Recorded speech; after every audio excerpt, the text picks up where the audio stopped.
మొన్న హైదరాబాద్లోని ఒక పబ్బులో గొడవ, నిన్న కాకపోయినా దాని పేరేంటది ఒక మన రిసార్ట్స్లో గొడవ.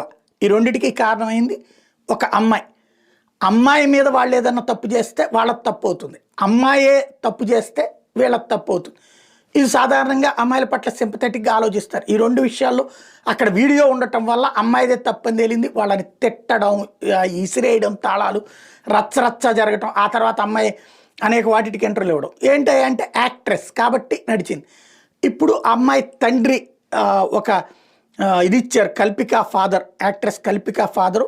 మా అమ్మాయి చాలా ప్రమాదంలో ఉంది, తను ఆల్రెడీ 2 సార్లు సూసైడ్ అటెంప్ట్ చేసింది, మెంటల్ డిజార్డర్ ఉంది తనకి అంటూ ఒక కంప్లైంట్ ఫైల్ చేశారు పోలీస్ స్టేషన్లో. తను డిప్రెషన్ కారణంగా 2 ఏళ్ల నుంచి ఇబ్బంది పడుతోంది, మందులు వాడుతోంది. అందువలన